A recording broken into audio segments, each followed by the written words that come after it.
Estimados amigos de ESPN Knockout, el saludo muy especial para todos ustedes. Hoy voy a recordar una de las, para mí, más grandes batallas que dio la división de los pesos completos en toda la historia.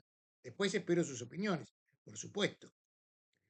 Fue la tercera confrontación entre Muhammad Ali y Joe Frazier, Manila, Filipinas, 1 de octubre del año 1975. Sí, 50 años. Una batalla tremenda, la tercera y última que sostuvieron estos boxeadores, y en la que en la primera, en el Madison, como la segunda, ganó Frazier. En la primera ganó Frazier, iba ganando la pelea, que fue muy espectacular, por cierto, fue anunciada la pelea del siglo, cuando además se dio el lujo de derribarlo a Ali con una izquierda cruzada, sello característico de Joe, rematando el resultado de la pelea. Después de esa caída, sobre todo, todos sabíamos que había ganado Joe Frazier, que le sacó el invicto a Ali. Al borde del ring sacando fotos estuvo Frank Sinatra. En la revancha, 3 años después, gana Ali en una pelea que no digo que fue mala, pero tampoco quedó como al nivel de las otras dos como para ser recordada. Y después viene esta, año 75. Ali, ya campeón del mundo, venía de ganarle a George Foreman. Frazier, aspirante, había sido noqueado por George Foreman. Y la revitalización de una rivalidad clásica, histórica, del boxeo de todos los tiempos. Cuando se anunció la pelea y empezó a negociarse, hubo un detalle que, por lo menos para el doctor Ferdi Pacheco, que fue el cubano médico personal de Muhammad Ali durante tantos años, no pasó inadvertida. Ese detalle fue el tema de las bolsas. Ali iba a ganar 5 millones de dólares y Frazier algo así como 2,5 millones. Después se engrosaron a través del pay-per-view, etcétera, etcétera. Pero lo curioso que cuenta Angelo Dandy en uno de sus libros es que Frazier nunca discutió la bolsa, la cantidad, la suma. Dio la sensación en ese momento de que lo que él quería era pelear, iba más allá del dinero. Y esto tenía una explicación, porque Ali, para vender la pelea, la tercera con Frazier, que llamó Thriller y Manila, lo trató de gorila a Joe. Y eso a Smoking Joe no le gustó para nada, lo tomó como un insulto que jamás olvidó. Hace ya unos cuantos años yo estaba en París para una pelea de los hermanos Acaris y apareció Joe Frazier como invitado especial. Yo estaba en el hotel donde se hacía la prensa y demás, y entonces me acerqué con la gente del equipo, más que nada para escuchar o participar con alguna pregunta, porque en ese momento éramos muy pocos los periodistas. Cuando nos estábamos acercando, cuando yo me estaba acercando, apareció un hombre del entorno de Joe Frazier y al oído, muy prudentemente, deslizó el comentario: no le hagan ninguna pregunta sobre Muhammad Ali. Frazier jamás olvidó aquel insulto de gorila y por eso, en esa tercera pelea, su gran motivación era ganarle a Ali, más allá del dinero y todo lo demás. Este contraste se notó más porque Ali, que fue con un montón de gente, amigos y demás, no tuvo mejor idea que llevar a su esposa, a Belinda, pero también estaba integrada al grupo, a ir en el viaje, a Verónica Porsche, que era, digamos, su novia, por llamarlo de alguna manera, porque después terminó casándose con ella. Lo cual provocó, según los chimentos de los pasillos de los hoteles, una ardua y ácida discusión entre Belinda y Muhammad Ali, que terminó con un Florero destrozado, porque, por supuesto, para la esposa de Ali eso era una afrenta absolutamente innecesaria. Era la madre de sus hijos. Pero mientras Ali tenía problemas como esos, Frazier entrenaba dispuesto a hacer la pelea de su vida, a hacer la batalla de su vida. Después se fueron sumando otros elementos. La pelea como fue en Manila, se fue a realizar, se hizo en Quezon City, en un estadio cerrado, a las 10:45 de la mañana del domingo para que llegara a la noche del sábado, el día anterior, al horario de televisión de Nueva York, que es a los norteamericanos el único horario que les importa. Esto trajo aparejado que el clima, que era muy cálido y muy húmedo, influyó también en el público y esencialmente en los actores. Fue una pelea en donde las luces, el calor y la humedad fueron también un factor muy importante en contra para los dos boxeadores.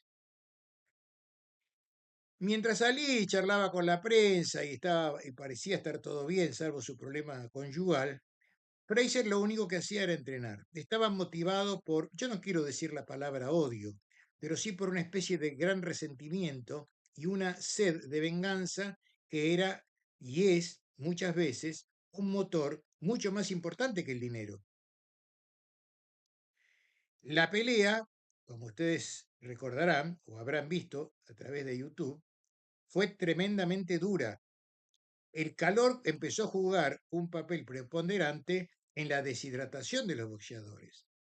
Eran peleas a 15 asaltos.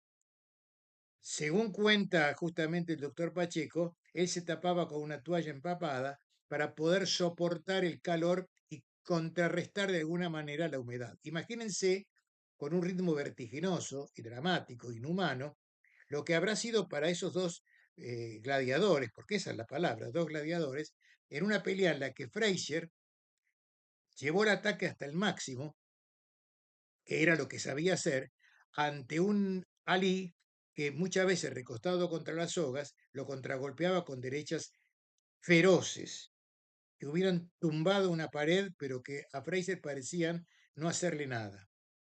Como el árbitro había sido discutido en una de las peleas y demás, se pidió que fuera un árbitro que no influyese en ninguna de las dos partes, porque Ali tenía la costumbre de tomar al rival con una mano y pegarle con la otra, empujarlo. En fin, no era un boxeador limpio. Apareció por allí Carlos Padilla, que después con el tiempo fue un destacado árbitro también en Las Vegas, filipino. Lo cierto del caso, que referí o no, pelea dura o no, el calor fue también un elemento de desgaste muy grande para ambos. Y a medida que pasaban los asaltos, mientras Fraser no paraba con su ataque, Ali estaba obligado a contragolpearlo permanentemente y ya no era el muchacho que había sido, ninguno de los dos. Pero Fraser estaba mucho más cómodo en el ataque, cerrando la guardia, haciendo cintura y tirando esos ganchos tremendos, que Ali peleando permanentemente en el retroceso. Lo cierto del caso que agotados los dos, la pelea ya lo dije, era 15 rounds, empezó el calvario de los últimos rounds, los llamados en ese tiempo, con más justicia que ahora, me parece, los rounds de campeonato. Finalmente llegaron al 14º asalto y cuenta la historia, y esto en parte me lo contó también Angelo Dandi, con quien tuve una larga charla que se publicó en la revista El Gráfico. Ali llegó y le dijo que no podía más. Estaba absolutamente extenuado, no podía más. Dandy, en ese descanso, que iba para el último round, mira a la otra esquina y ve algo parecido, pero no igual. Fraser estaba absolutamente cansado, exhausto, no podía más, pero quería seguir peleando. En el rincón de Joe estaba Eddie Futch, que había sido boxeador y que hacía años que estaba junto a Joe Frazier. En ese momento, en ese minuto en donde se decidía la historia, porque estaba por tocar la campana llamando el último round, hubo dos técnicos, hubo dos estrategias y hubo dos determinaciones. Mientras Eddie Futch, determinado por el corazón y por verlo sufrir tanto a su boxeador y verlo tan cansado y magullado, se apiadó de él y le dijo: Joe, esta no es tu noche, no vas a seguir peleando. A su vez, Dandy, mucho más frío, mucho más estratega, venía de trabajar con Luis Manuel Rodríguez, Willy Pastrana, un montón de campeones del mundo, cuando ve eso o lo adivina, después de todo era Angelo Dandy, algo de boxeo sabía y de relaciones humanas también, se da vuelta y le dice a Ali, lo único que te voy a pedir es que te pares, parate, vos parate cuando toque la campana. Antes que tocara la campana, Ali se para y Fach dice no va más. Y la pelea se termina ahí. Fue nocaut técnico en el 14º porque no había comenzado el 15º.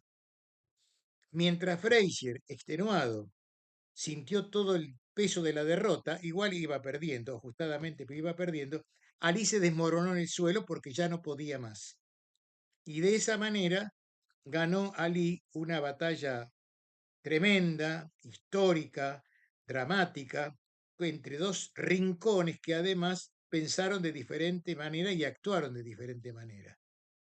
Eddie Fatch, ex boxeador al fin, actuó con el corazón y decidió proteger a su hombre, faltando nada más ni nada menos que 3 minutos, pero él sabía también en el estado en que se encontraba Joe.